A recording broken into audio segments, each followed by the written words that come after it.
నీ భర్త వెళ్ళిపోయాడు. వాడు తిరిగి రావడానికి 5-10 పట్టచ్చు. అప్పటిదాకా నీ కోరికలు తీర్చడానికి, నిన్ను చూసుకోడానికి నీ మావయ్య నేనున్నాను కదా! వాడి స్థానంలో ఇక నేనే నీకు అన్నీ. హాయ్ ఫ్రెండ్స్, అందరికీ స్వాగతం. ఈ కథలో నా అనుభవాలను మీతో పంచుకుంటున్నాను. నా భర్త ఉద్యోగం కోసం ఊరు వెళ్లిన తర్వాత నాలో కలిగిన ఒంటరితనం, నా మావయ్య ప్రవర్తన నన్ను ఏ తీరాలకు చేర్చాయో ఈ కథలో మీరు చూడొచ్చు. మా మావయ్య స్నేహితుడి ఇల్లు మా పక్కనే ఉంటుంది. ఒకరోజు నేనక్కడికి వెళ్ళినప్పుడు ఆయన తన పెద్ద కోడలితో గదిలో చాలా సన్నిహితంగా ఉండటం చూశాను.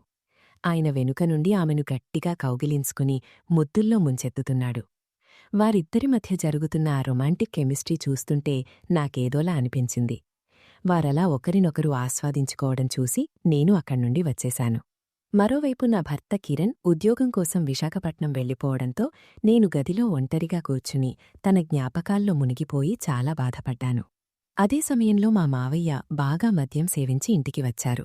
కిరణ్ను బస్సెక్కించి వచ్చిన ఆయన స్థితి చూసి నాకు చాలా భయమేసింది. ఆయన నా దగ్గరకు వచ్చి, నీ భర్త వెళ్ళిపోయాడు. వాడు తిరిగి రావడానికి 5-10 పట్టచ్చు. అప్పటిదాకా నీ కోరికలు తీర్చడానికి, నిన్ను చూసుకోడానికి నీ మావయ్య నేనున్నాను కదా!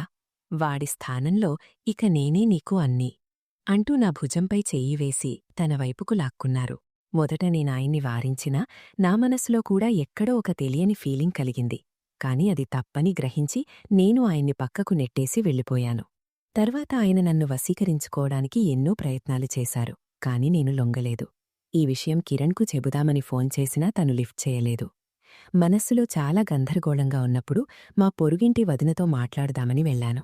కాని అక్కడ చూసిన దృశ్యం నన్ను షాక్కు గురిచేసింది. ఆ మావయ్య తన ఇద్దరు కోడళ్లతో కలిసి శృంగారంలో మునిగిపోయున్నారు. ఆ వింత లోకాన్ని చూసి నేను భయంతో వెనక్కి వచ్చేశాను. వాళ్లు నన్ను చూసినా కూడా ఏమాత్రం పట్టించుకోకుండా తమ పనిలో నిమగ్నమయ్యారు.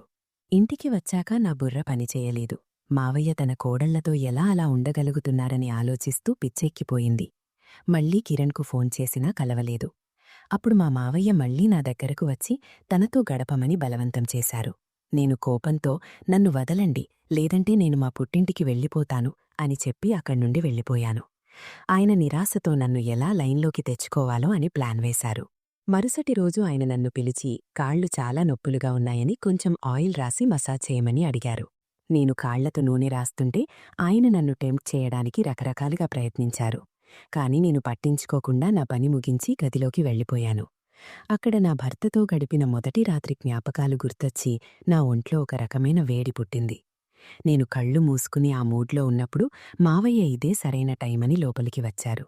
ఆయన నన్ను తాకబోతుంటే నేనొక్కసారిగా ఉలిక్కిపడి ఆయన్ని నెట్టేశాను. మీకు బుద్ధి ఉందా, నేను వెళ్ళిపోవాలా అని అరిచి బయటకు వచ్చి ఏడవడం మొదలుపెట్టాను. అప్పుడు పొరుగింటి వదిన వచ్చి నాతో మాట్లాడింది. నేను జరిగినవన్నీ ఆమెకు చెప్పాను. దానికి ఆమె, నీ భర్త రావడానికి చాలా ఏళ్లు పడుతుంది. ఈ అందమైన వయస్సులో సుఖాన్ని వదులుకోకు. మావయ్యతో కలిసి ఉంటే నీకు కావలసినవన్నీ దొరుకుతాయి అని నాకు సలహా ఇచ్చింది. ఆమె మాటలు విన్నాక నాలో మార్పొచ్చింది. నా కోరికలు తీర్చుకోవడానికి ఆయనే కరెక్టని నిర్ణయించుకున్నాను. ఆ రాత్రి నేనే స్వయంగా మావయ్య దగ్గరకు వెళ్లాను. కాని ఆయన అలిగినట్టు నటించి నన్ను పట్టించుకోలేదు.